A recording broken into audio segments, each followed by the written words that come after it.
आज वो practically implement हो रहा है।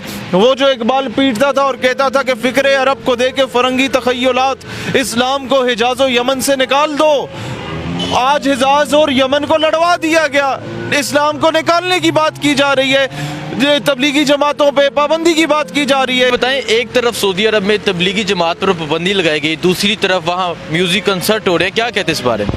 सुल्तान सलाहुद्दीन अय्यूबी ने कहा था कि जब मुसलमान की तलवार पे औरत और शराब आ जाए ना, वो फिर जंग आलूद हो जाती है और हाकिम हो जाता है।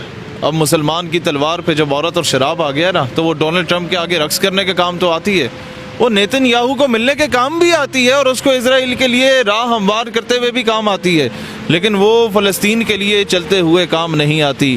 वो OIC के समिट्स में फ़लस्तीन के लिए मौसर आवाज़ बुलंद करते हुए भी काम नहीं आती।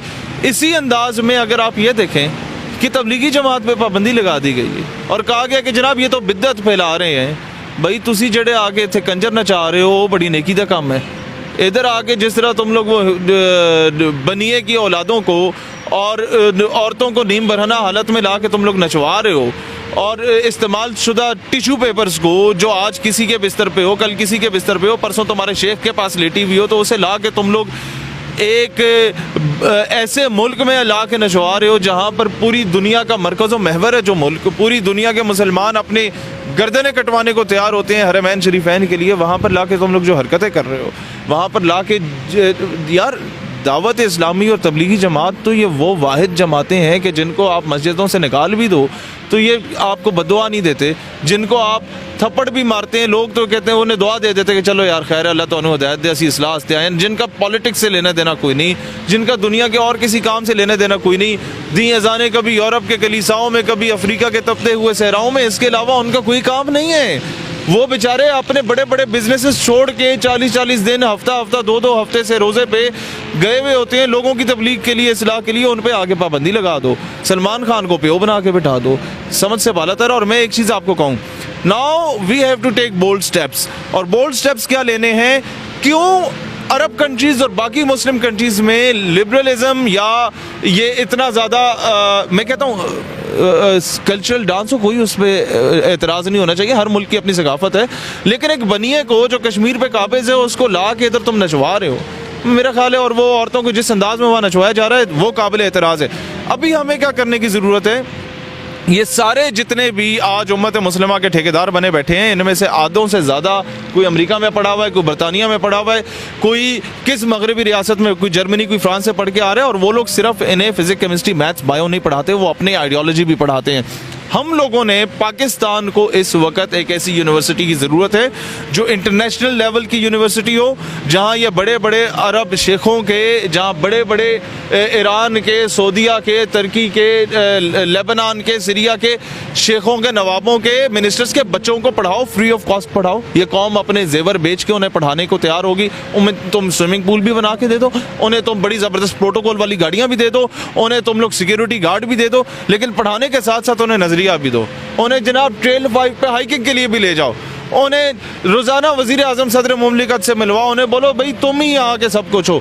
लेकिन आप अगर ये तरबियत कर जाएं उनकी, तो 20 साल के बाद वो जो शेखों के बच्चे हैं उन्होंने हाकिम वक्त बनना है और उम्मत की क़यादत उनके हाथ में होगी, और तब हम कोई बंदे का पुत्र इस्लामिक कंट्रीज को दे पाएंगे कि हाँ ये लोग हैं जिनका दिल कश्मीर के लिए दुखता है, ये लोग हैं जो मोदी की दलाली नहीं करेंगे, ये लोग हैं जो इजराइल की दलाली नहीं करेंगे, ये लोग हैं जो अमेरिका के बूट पॉलिश नहीं करेंगे, ये लोग हैं जो अगर एड देनी होगी तो ट्रम्प की बेगम को नहीं देंगे जो आदि के वहाँ पहुंची होती है, वो एड देंगे तो पैलेस्टाइन को देंगे, वो एड देंगे तो सीरिया, लिबिया, लेबनान को देंगे।